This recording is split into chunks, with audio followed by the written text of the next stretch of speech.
नमो अरिहन्ताणं नमो सिद्धाणं नमो आयिरीयाणं नमो उवज्जायाणं नमो लोये सर्वसाहूणम् जीयाजिनो जगति नाभिनरेन्द्रसूनु श्रेयो नृपश्च कुरु गोत्र गृहप्रदीप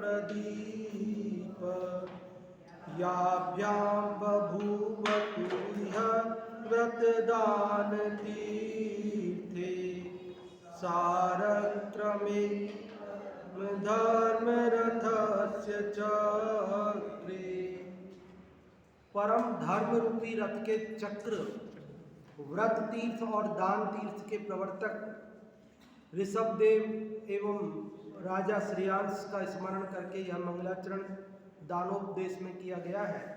इस दानोपदेश के 4 श्लोक हमने पढ़ लिए हैं। अभी हम 5वां श्लोक पढ़ते हैं।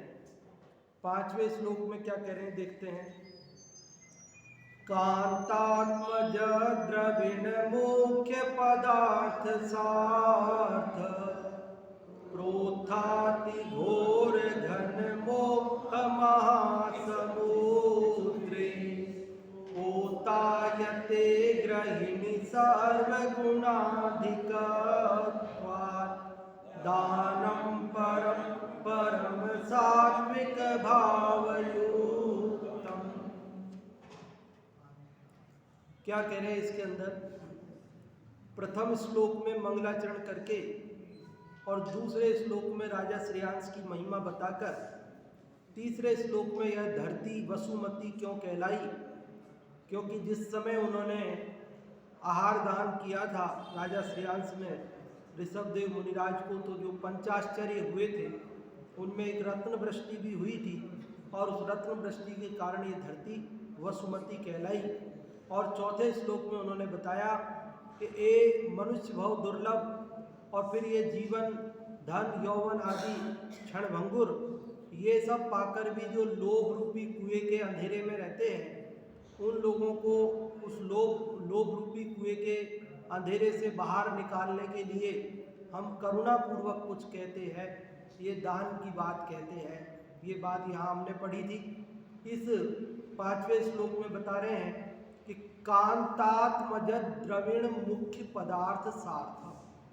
कांता मतलब स्त्री और आत्मज मतलब पुत्र, आत्मज मतलब पुत्र, और द्रविण, द्रविण मतलब धन। कांता मतलब स्त्री और आत्मज पुत्र और द्रविण धन आदि मुख्य पदार्थ, ये मुख्य हैं। कुछ और भी पदार्थ होते हैं गृहस्थी में, लेकिन गृहस्थ के घर में स्त्री पुत्र धन ऐसे मुख्य, और सारे पदार्थों को कहाँ तक गिनाएंगे। घर में बहुत सारी चीज़ें हैं, लेकिन कुछ चीज़ गिना करके उन्होंने कहा मुख्य मतलब आदि। कहते स्त्री पुत्र धन आदि पदार्थों के साथ मतलब समूह से प्रोत्थाति, प्रोत्थाति मतलब उत्पन्न होता है। क्या उत्पन्न होता है। घोर घन मोह महासमुद्र। घोर मतलब भयानक और घन मतलब गहरा घना, ऐसा मोह रूपी महासमुद्र। गृहस्थी में हम रहते हैं और गृहस्थी में बहुत सारी वस्तुएं हैं। स्त्री है, पुत्र है, भाई है, माता है, पिता है, गाड़ी है, घोड़ा है, टीवी है, दुनिया भर के सामान है ना, सोना है, चांदी है, अनाज है। और इन सबको देख देख कर हमको मोह, इन सब से क्या होता है, हमको मोह उत्पन्न होता है, मोह बढ़ता रहता है, इनसे मोह छूटता नहीं है। इसलिए कहा, क्या कहा कि कांतात्मज द्रविण मुख्य पदार्थ सार्थ प्रोत्थाति घोर घन मोह महासमुद्रे। कहते स्त्री पुत्र धन आदि मुख्य है पदार्थों का समूह, आदि पदार्थों के समूह से उत्पन्न घोर भयानक और घन गहरे मोह रूपी महासमुद्र रूपी गृहिणी घर में गृहस्थ पने में सर्वगुणाधिकत्वात् सब गुणों में अधिक होने से, सब गुणों में महान गुण होने से, सब गुणों से भी अधिक गुणवान होने से परम सात्विक भाव युक्तम, परम सात्विक भाव से सहित दिया गया दानम दान परम पोतायते, श्रेष्ठ पोत है। पोत मतलब जहाज, पोत समझ में आ रही बात?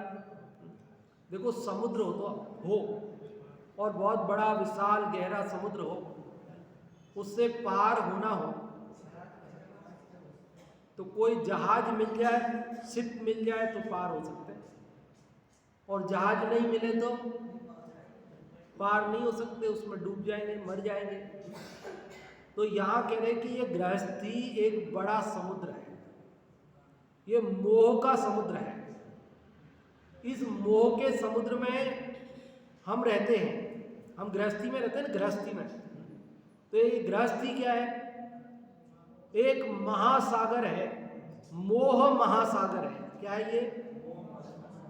हमारे गृहस्थी में नाना पदार्थ हैं और इन नाना पदार्थों से हमको निरंतर मोह उत्पन्न होता है, और इनको देख देख कर उस मोह रूपी मझधार में हम गोते लगाते रहते हैं।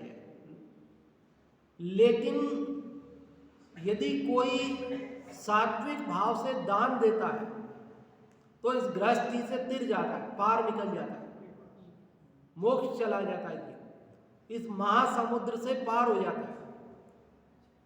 इसलिए कहा कि दान पोत के समान है। पोत मतलब जहाज के समान है, पानी के जहाज के समान है। ये दान सर्वगुणाधिक है, अन्य सब गुणों में महान गुण दान है, क्योंकि दान से ही हमारा मोह कम होता है। जब तक मोह अधिक हो तब तक हम दान कर नहीं सकते। अब आप कहेंगे कि साहब दान से मोह कम होता है या मोह कम होने पर दान होता है? बोलो क्या बात है? मोह कम होने पर दान होता है। सुनो, मोह कम होने से दान होता है, ठीक है, एक बार आपकी बात मान लेते हैं। लेकिन अब दूसरी बात सुनो, दान देने से मोह कम होता है, ऐसा भी है। आप कहेंगे कि साहब मोह नहीं कम होगा तो दान कैसे देंगे? हाँ, ये बात सही है, हम मना थोड़ी कर रहे हैं आपकी बात। लेकिन दूसरी बात भी है कि दान देने से मोह कम होता है। दान देने से मोह कम कैसे होता है, ये बात समझो आप। देखो, वैसे दान धर्म नहीं है, ये आपको मालूम है। धर्म के 10 लक्षणों में उत्तम दान नाम का नहीं है, उत्तम त्याग नाम का धर्म। और धर्म के 10 लक्षणों की जब चर्चा चलती है तो हम कहते हैं कि भाई उत्तम त्याग धर्म है और दान पुण्य है। दान के साथ पुण्य लगाइए, लोग बोलते दान पुण्य कर लो। दान बंध का कारण है और त्याग मुक्ति का कारण है। मालूम है ना, ये सब बात तो सुन रखी आपने। इसलिए करना तो चाहिए त्याग। करना क्या चाहिए? आचार्यों ने पहले तो उपदेश दिया त्याग का कि तुम त्याग करो। लेकिन देखो तमाशा, हमसे जब त्याग करने की कही जाए बात तो हमसे नहीं होता। कि साहब मेरे से त्याग तो नहीं होगा। तो उन्होंने कहा अच्छा ठीक है, तेरे से त्याग नहीं होगा तो ऐसा कर, तू दान कर। क्या कर दूं? हाँ, दान तो मैं कर दूंगा। समझ में आ रही बात? अभी भी नहीं आई होगी समझ में, अभी भी नहीं समझ में आई होगी। उदाहरण से बात बताता हूं। देखो, मान लो एक कुर्ता मेरा पुराना हो गया, ठीक है। अब घर वाले कह रहे कि ये तो पुराना हो गया, छोड़ दो, दूसरा ले लो। तो मैं कह रहा हूँ नहीं, अभी फटा नहीं है, अभी साबुत है ये तो अभी तो और चलेगा, इसको और पहनते हैं। तो बोले नहीं नहीं, साल भर हो गया पहनते हुए, पुराना हो गया, अब हटा दो इसको, दूसरा ले लो। तो हम कह रहे हैं कि अभी फटा नहीं है, अभी थोड़े दिन और पहनते हैं। लेकिन जब हमसे ये कहा जाए कि ये गरीब आदमी है, ये पहन लेगा, इसको दे दो, तो हम कहते हैं हाँ ठीक है, हाँ, अगर गरीब आदमी पहन रहा है तो कोई बात नहीं, फिर दे देते हैं, फिर ठीक है, फिर तो दूसरा ले लेंगे, इसको दे देते हैं। समझ में आ रही बात? जब हमसे ये कहा कि इसको फेंक दो, तो हमसे फेंका नहीं गया। लेकिन जब हमको ये पता चला कि हाँ ये इसका दान दे दे, किसी के काम आ जाएगा, तो हम देने के लिए तैयार हो गए। समझ में आ रही बात? अपने पास में भोजन है, हमसे कहे कोई उठा के फेंक दो, हम नहीं फेंक सकते। मैं कोई कहे कि ये खा लेगा गरीब आदमी, इसको दे दो, ये गाय को दे दो, इसको कुत्ते को दे दो, इसको दे दो, ये खा लेगा, तो हम तैयार हो जाते हैं, हाँ ठीक है ये खा रहा है तो दे देते हैं। समझ में आ रही बात? तो दान से उनको प्रयोजन नहीं था, दान के लिए नहीं कहना था उनको, कहना तो त्याग के लिए था। लेकिन जब त्याग नहीं कर सका जीव, तो उन्होंने कहा कि चलो तुमसे त्याग नहीं होता है तो तुम दान करो। अरे किसी भी रूप में करो, तुमसे तो छूट ही जाएगी चीज, तुम्हारे पास से हमें तो कुर्ता बदलवाना तुम्हारा, चाहे तुम फेंक के बदलो और चाहे तुम किसी को दे के बदलो। समझ में आ गई बात? इस बात को कंपनियां भी जानती है, विज्ञापन कंपनियां, औद्योगिक कंपनियां, व्यापारिक कंपनियां भी जानती है।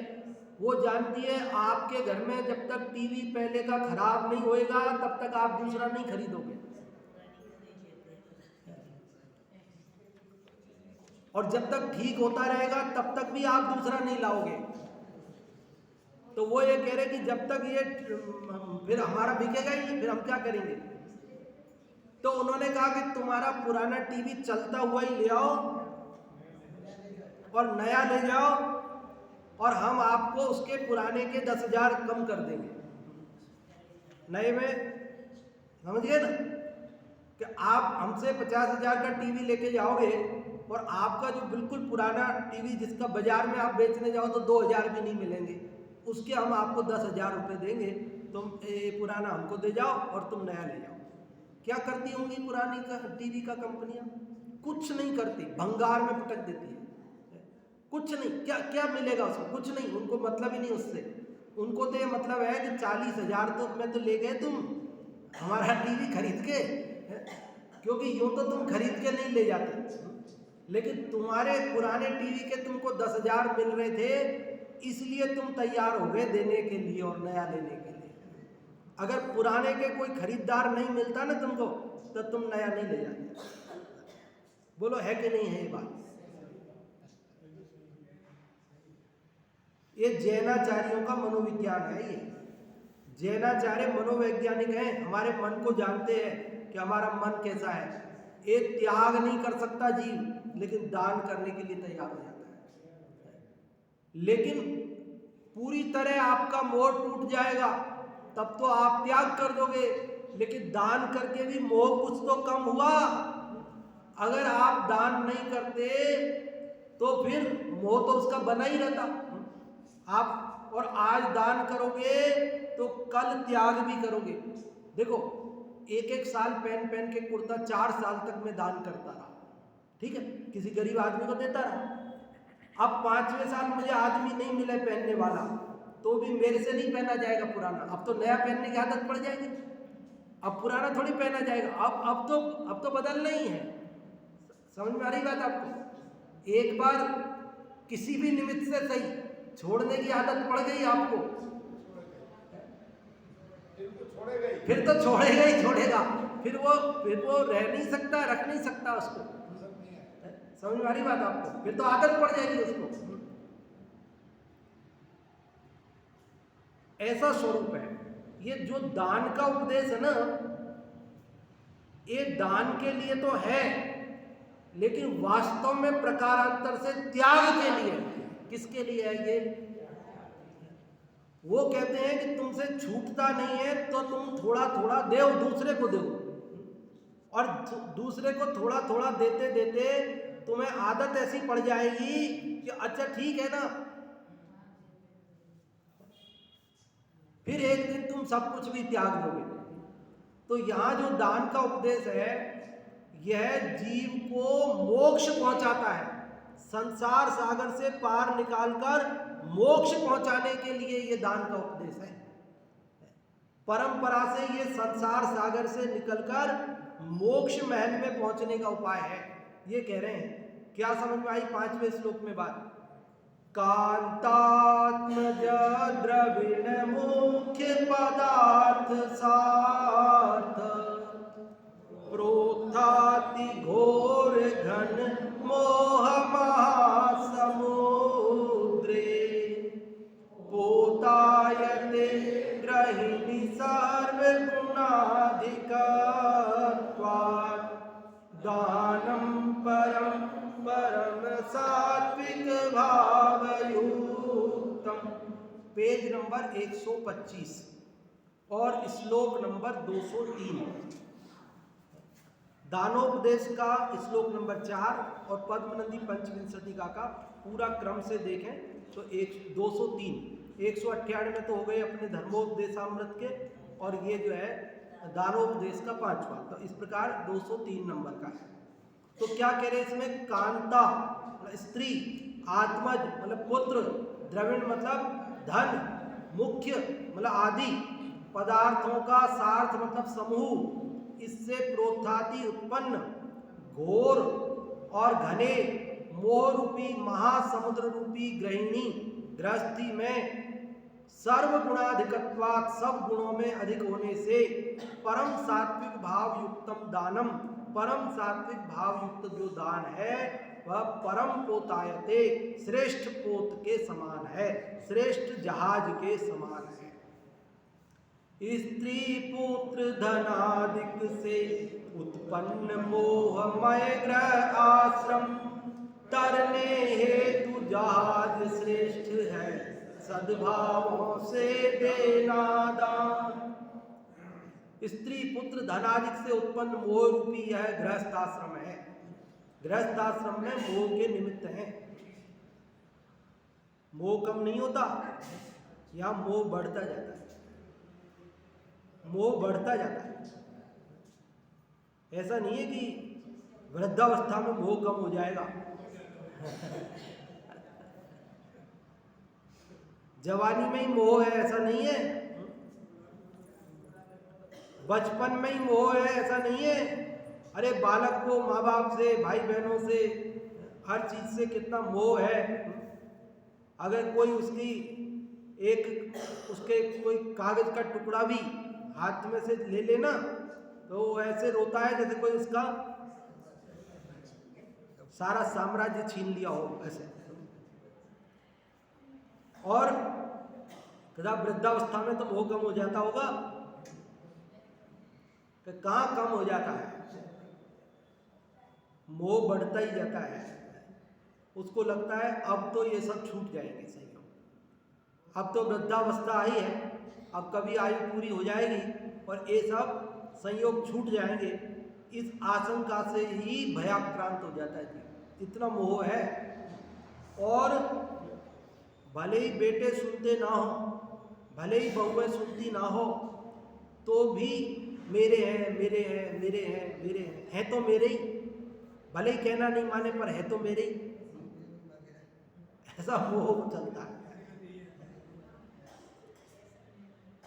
और पोते पोती, भले ही आप उसको हाथ में ले तो बहू नाराज होवे कि बोले दादाजी दादी जी आप रहने दो आप, हम रख लेंगे हमारे हिसाब से। वो कहे आप हाइजीनिक नहीं है आपके हाथ वगैरह, आप ढंग से साफ सफाई से बार बार हाथ वाथ नहीं धोते हो ना, बच्चा बीमार हो जाएगा हमारा। हमारे सबके हाथ सब बढ़िया है।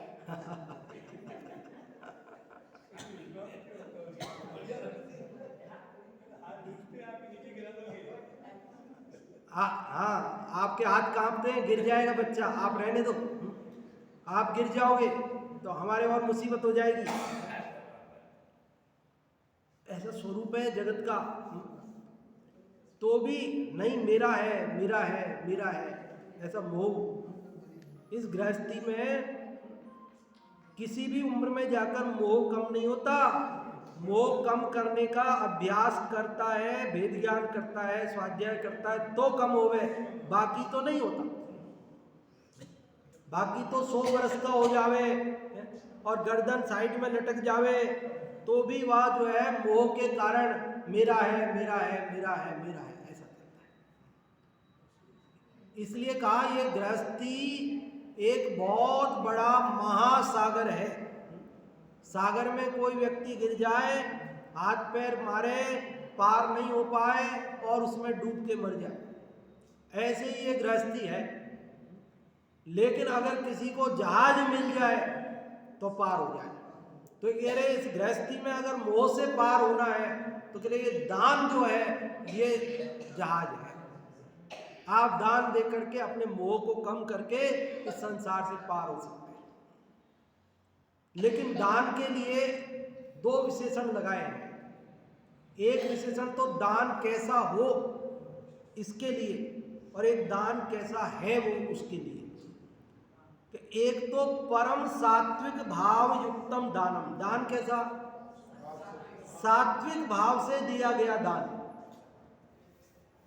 दान दिया जाता है, लेकिन अगर सात्विक भाव नहीं है, राजसिक भाव से दिया जा रहा है, तामसिक भाव से दिया जा रहा है, तो वह दान पोत का काम नहीं करेगा।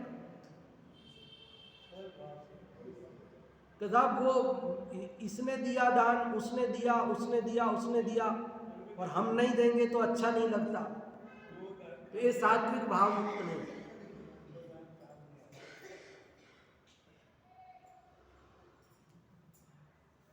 तो साहब एक बड़ी सी बोली ले लो, उससे लोगों को ये लग जाए कि ये आदमी बहुत पैसे वाला है, समझ में आ जाए बहुत पैसे वाला है।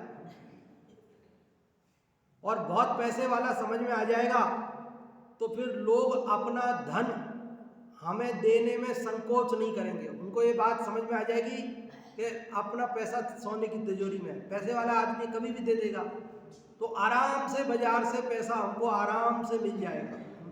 और बाजार से आराम से पैसा, बाजार का पैसा लेंगे और उसी से व्यापार चलता रहेगा। ब्याज का क्या है, जब व्यापार चलता है तो ब्याज तो कुछ नहीं है, देते रहेंगे, उसी बाजार के पैसे से ही कमाते रहेंगे और बाजार के पैसे से ही चलते रहेंगे। और जब कमाई हो जाएगी तो बाद में बोली भी चुका देंगे, उसमें क्या है। तो ये सात्विक भाव युक्त दान नहीं है, ये व्यापारिक बुद्धि से दिया गया दान है। आप सोचते होंगे ऐसा भी कहीं होता है?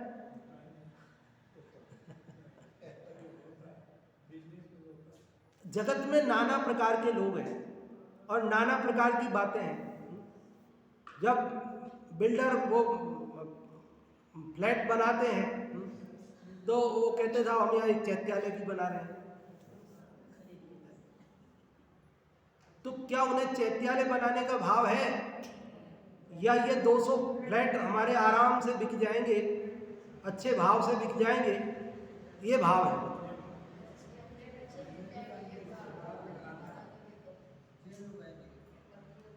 मतलब हम इतने प्लॉट काट रहे हैं और इसके बीच में एक मंदिर भी बनेगा, हमने मंदिर की जगह रखी है, तो वो मंदिर बनाने का भाव है या वो प्लॉट बेचने का भाव है?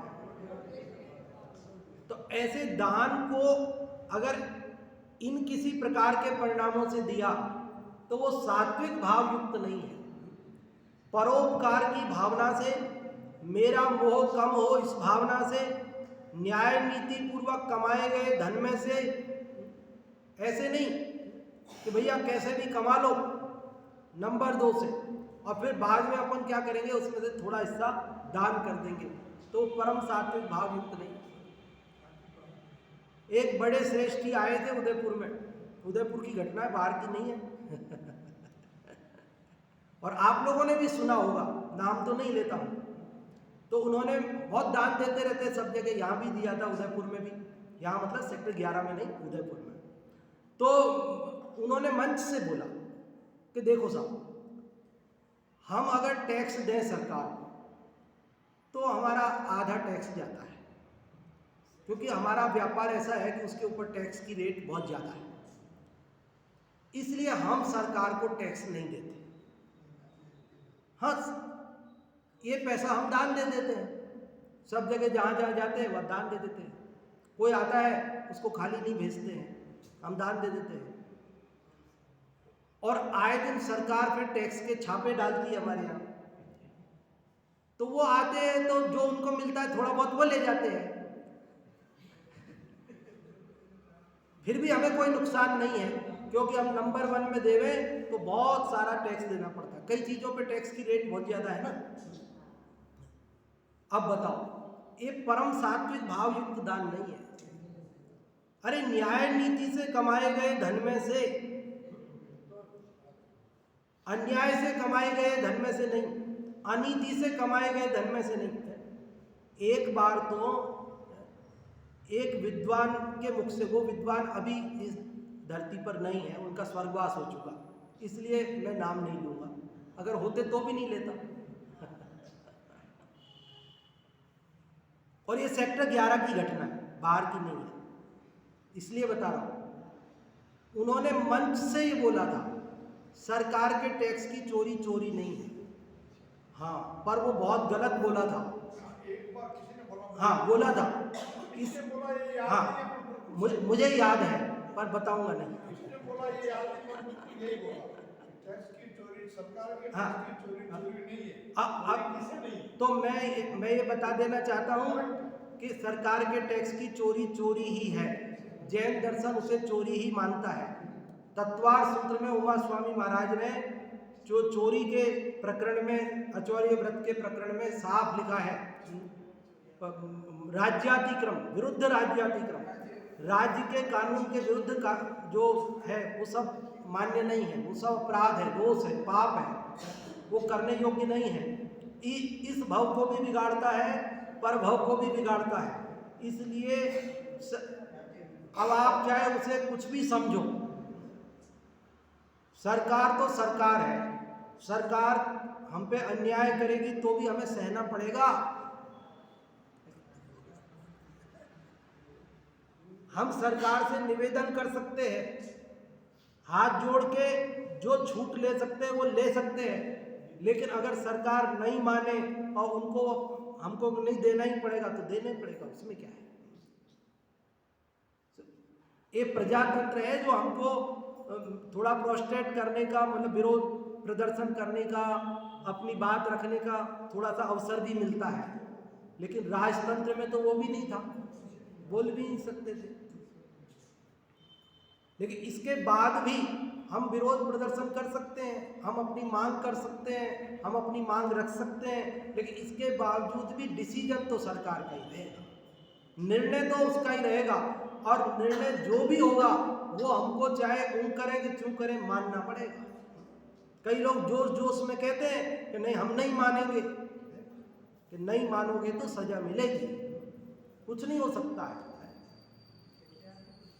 और एक बार अगर सरकार की सजा प्राप्त हो गई, चित्त विक्षिप्त हो जाएगा, और विक्षिप्त चित्त में, सशंक चित्त में धर्म का प्रवेश नहीं होता है।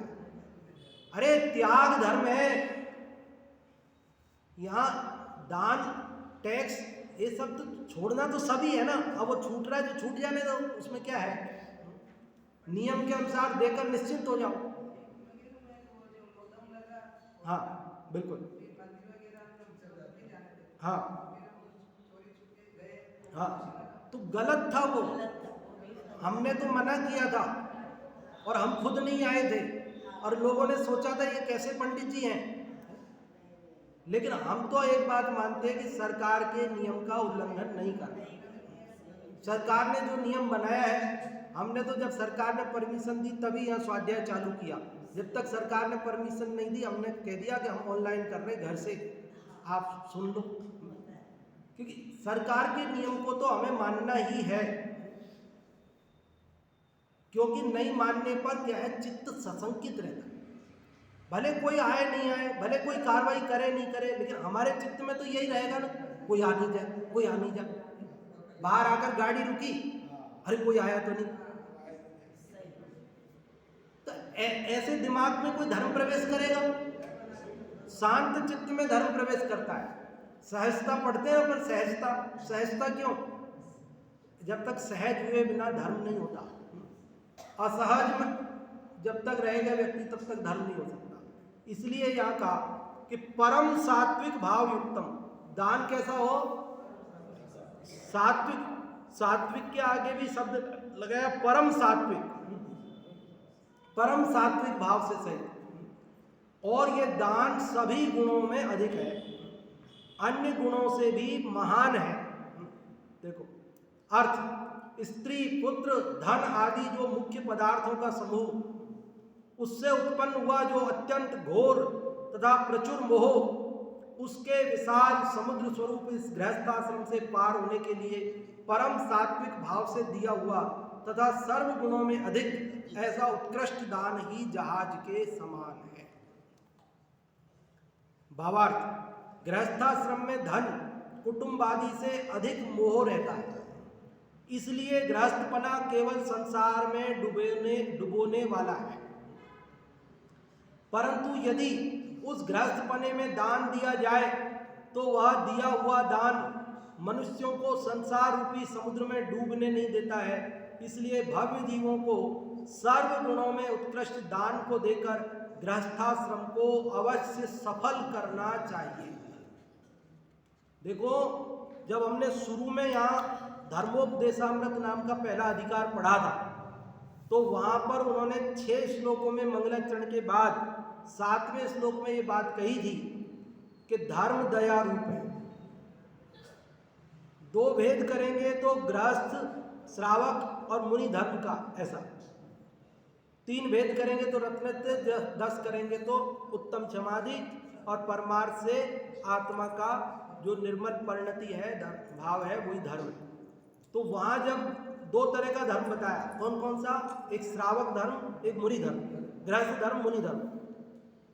तो गृहस्थ धर्म को गृहस्थ धर्म क्यों कहा? अरे गृहस्थी में कोई धर्म होता है? गृहस्थी में तो जीव मोह महासमुद्र में पड़ा है, पाप करता है, सुबह उठने से लेकर रात को सोने तक, और सोने तक क्या हो अर्ध निशा का सन्नाटा। जब वन में वनचारी चरते हो, तब शांत निराकुल मानस तुम तत्वों का चिंतन करते हो मुनिराज, तब हम क्या करते हैं कि सपने मधि दोष लगाया, सो जाते हैं तो सपने में भी दोष उत्पन्न करते हैं। मतलब निरंतर निरंतर पाप पाप और पाप। फिर गृहस्थ को धर्म क्यों कह दिया? इसलिए कहा कि मुनि धर्म का पालन गृहस्थों के आहार दान के माध्यम से होता है। गृहस्थ यदि आहार दान नहीं देगा तो मुनिराज का धर्म पालन नहीं हो सकता। बोलो, मुनिराज जो मुनि बनकर साधना करके मोक्ष मार्ग में चल रहे हैं, उनकी साधना कैसे होगी अगर कोई गृहस्थ उनको आहार दान न दे? तो इस गृहस्थ धर्म को धर्म नाम इसलिए मिला है मात्र क्योंकि ये मुनि धर्म का साधक है। क्या कहा? धर्म तो मुनि का है। वास्तव में देखा जाए तो गृहस्थी में धर्म नहीं है, लेकिन गृहस्थी को धर्म इसलिए कहा क्योंकि वो मुनि रूप धर्म का साधक।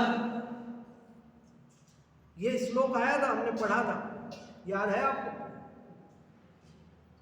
भूल गए?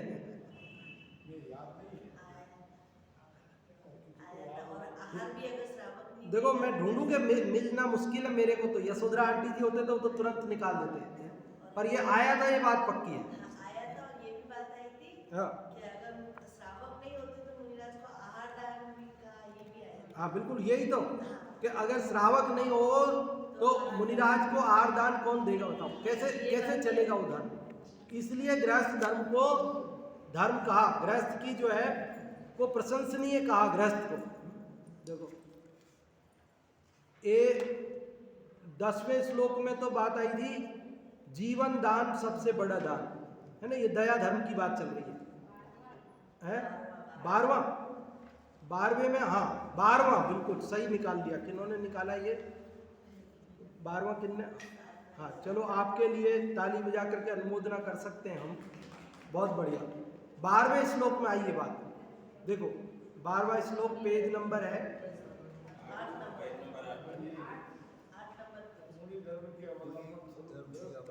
हाँ पेज नंबर है 8 नंबर पेज पर 12वां जो श्लोक है धर्मोपदेशामृत का, उसमें लिखा मुनि धर्म के अवलंबन स्वरूप गृहस्थ धर्म किसे प्रिय नहीं। ये गृहस्थ धर्म है, ये मुनि धर्म का अवलंबन है, आधार है। गृहस्थों के आधार से मुनि धर्म चलता है। आप कहेंगे तो आप स्वाधीन है, हाँ हाँ एक अपेक्षा से स्वाधीन है, पर दूसरी अपेक्षा से देखो तो पराधीन भी है। यही तो स्यादवाद है भाई। यही तो स्यादवाद है। इसलिए ये जो दान की बात है ना, ये दान की बात, ये दान गृहस्थों के लिए तिरने का माध्यम है। अरे वो मुनिराज को आहार दान करेगा ना, तो इस निमित्त से वो मुनिराज के संपर्क में आएगा, और जब मुनिराज के संपर्क में आएगा तो न जाने कितनी चीजें सीखेगा। मुनि तो चलते फिरते सिद्ध हैं, उनकी चर्या से वो कितनी चीजें सीखेगा। उनके आहार दान देने के निमित्त से उनके नजदीक जाएगा ना, उनके नजदीक होगा ना वो। भले वे ना बोलेंगे, आहार के लिए आते तो मौन लेकर आते हैं, लेकिन मौन उपदेश भी समझ में आता है। कैसे आहार लेते हैं मुनिराज, उसको देख के ही कितनी बातें सीख जाएगा। इसलिए ये तो आहार दान की बात हुई, शास्त्र दान, ज्ञान दान, आप जो है क्या नाम से औषधि दान। अरे आहार दान देने का परिणाम होगा तो शुद्ध बनाएगा। आहार दान देने का परिणाम ही नहीं है तो फिर ठीक है ना, अपने कौन को देना है, ठीक है जैसा भी है, हम तो खाते हैं, अपने तो चलता है सब। लेकिन जब ये परिणाम होगा ना कि नहीं, कोई मुनिराज आ जाए हम आहार दान दे सकते हैं, तो फिर कितनी शुद्धता से बनाएगा। औषधि दान देने के लिए औषधि कितनी प्रासुक होगी, वो विचार होगा उसको। और जब प्रासुक औषधि बनाएगा तो स्वयं बीमार पड़ेगा तो स्वयं भी प्रासुक लेगा। जब प्रासुक बनाई है तो, नहीं बनाई तो फिर जैसी मिले अभक्ष वैसी ले लेगा।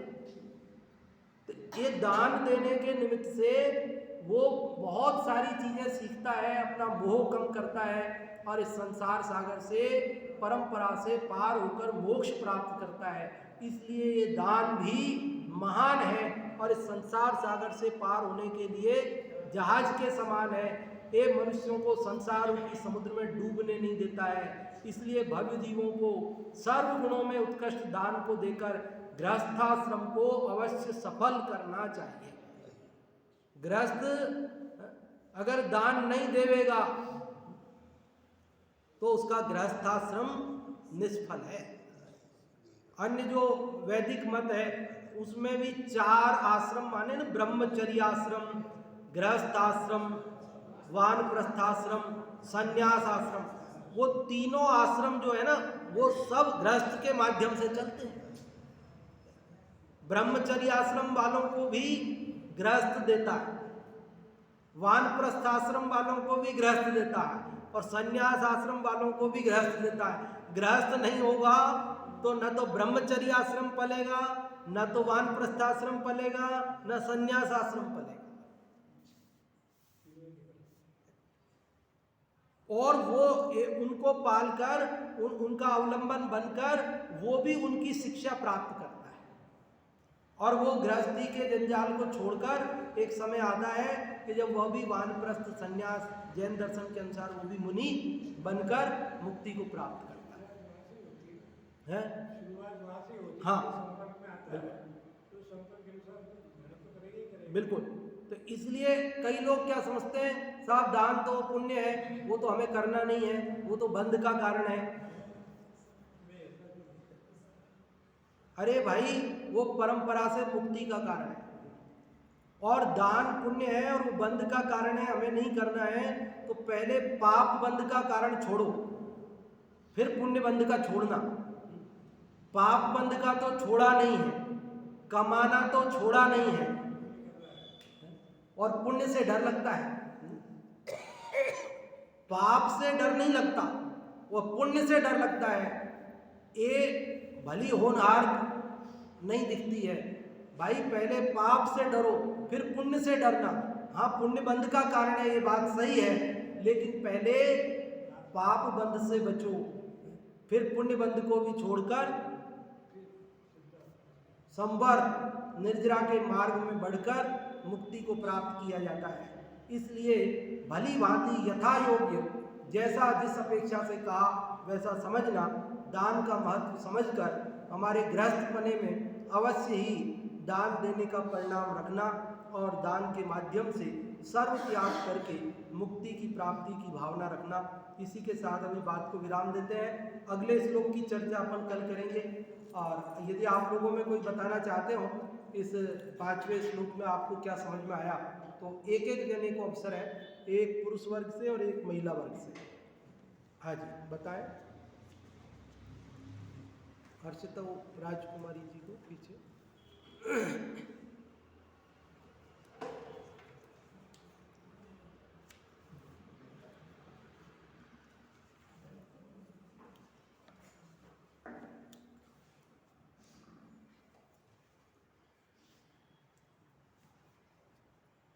इस श्लोक में बताया कि स्त्री, पुत्र, धन आदि मुख्य पदार्थ ग्रस्त धर्म में और महान मोह को उत्पन्न करने वाले महासमुद्र में गिरे हुए, तो परम सात्विक भाव से दिया सर्व गुणों में महान और परम सात्विक भाव से दिया गया दान ग्रस्त धर्म से पार होने के लिए जहाज के समान। बहुत बढ़िया आपने बताया। पुरुष वर्ग में कौन बताना चाह रहे हैं? सुरेश जी, भाई साहब।